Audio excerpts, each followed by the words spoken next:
Today is Ken Krawchuk, and his title of his speech is Stupid, Stupid, Stupid.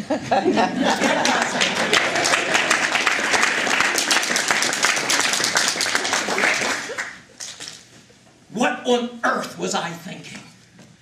How did I ever think I'd ever get away with it? Fellow Toastmasters, there's only 3 words to describe what I did. Stupid, stupid, stupid. Madam Contest Chair, fellow Toastmasters and honored guests, let me ask, how many of you have ever woken up in the morning and you knew you were sick, but you went to work anyway? Look at all those hands. You're just trying to make me feel better. Now, I'm not talking about that kind of sick where you call your boss, "Hello, boss, I'm sick." And 5 minutes later, you're on your way down the shore, Atlantic City. Not that kind of sick, no. And I'm not talking about that kind of sick where you got the sniffles and sneezes and things like that, where I can go into work and play Typhoid Kenny. No, I'm not talking about that kind of sick either. I'm talking about that kind of sick where you know you shouldn't go to work. I'm talking about the absolute worst kind of sick. The kind of sick where you are just stupid, stupid, stupid. Let me tell you how it happened. It all started on a dark night in August. At 3 a.m. Now, I woke up, and I really wasn't feeling ill. I was just feeling what's called an insistent call of nature. Maybe it had something to do with the Mexican dinner my wife and I had that night. No big deal. I toss off the blankets. I start walking down the hallway, heading for the bathroom, when I suddenly realized there's this force of nature called gravity. And it doesn't take a break at 3 in the morning. It pulls things down. So I quicken my step, I get to the bathroom door, and it's closed. 3 a.m., my daughter is in the bathroom. Now, this reminds me of a situation from early in the 1900s. There were 2 cars in all of the state of Kansas, and they crashed into each other. So here it is, 3 a.m., my daughter's in the bathroom. After some pounding on the door, luckily she got out. I get in there, and for the next half hour, I'm glued to my seat. After a while, things settle out, and I said, good, that's that. And I head back to the bedroom. Yeah, right, that's that.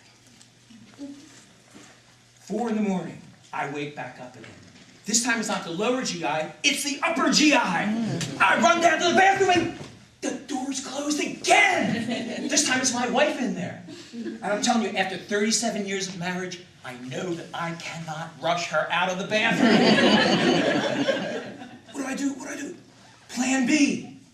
This old house may only have 1 bathroom, but it's got a garbage disposal in the kitchen sink. I don't know who was louder, me or the garbage disposal. But after about a half hour, things settle back down again, and I think, that's it. Yeah, right.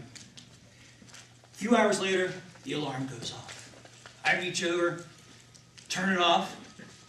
All of a sudden, a new alarm hits me. Upper and lower GI simultaneously. Oh, God. So I'm down there to the bathroom again. Fortunately, there's nobody in there. Hallelujah. Because it was one of those situations where I didn't know whether I should stand up or sit down, and I couldn't do either one fast enough. Oh, God. After a while, things settle down again, and I take stock of the situation. Should I go to work? Now, I'm an entrepreneur. I don't get sick days. If I work, I get paid. If I don't, I don't. So I'm thinking, why don't I just go to work, be miserable there, and get paid for it, instead of staying home, being miserable there, and not getting paid for it? So I make that fateful decision, get in the shower, and I start getting ready for work. Stupid, stupid, stupid. Now, I'm not feeling that bad. Yes, I'm a little feverish, but not too feverish. Yes, I'm a little dizzy, but I sit down at work, I'm okay. And yeah, I feel like I've been drinking Drano all night, but I can drive to work. It's not a long drive. So I'm ready to go. It's not a long drive. I get in the car. 8 minutes later, I gotta stop. I'm on the expressway. It's under construction. They got those cement Jersey barriers on either side. There's nowhere to pull over. Somebody must have been looking over me because there up ahead is an emergency pullover. And there's a porta potty for use by the construction guys. But it's on the other side.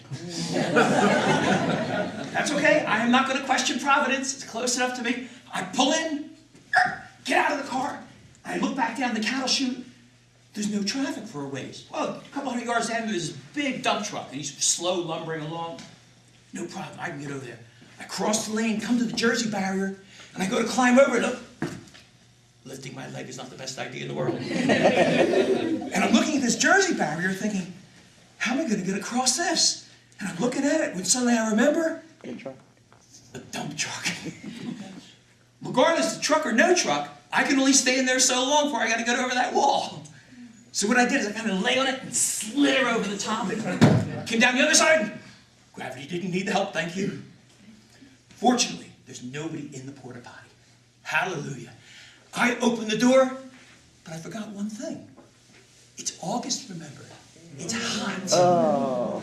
I am hit with that exotic perfume that I call Eau du Burly Man. All of a sudden, the lower GI is being elbowed aside because the upper GI is now wanting to get into the action. But the lower GI will have nothing of it. Elbowing aside the upper GI, the two of them are elbowing each other, and finally they decide to compromise and sing in harmony. Oh. I was sick as a dog. But fortunately for me, the porta potty accommodated both setters and pointers. After a little while, things settled down again. I come out of the porta potty, ashen-faced, slither over the Jersey barrier and get back in my car. It does not take a Sherlock Holmes to come to the deduction that I should go straight back home. In fact, I know exactly what Sherlock Holmes would say about it. It's elementary, my dear Watson.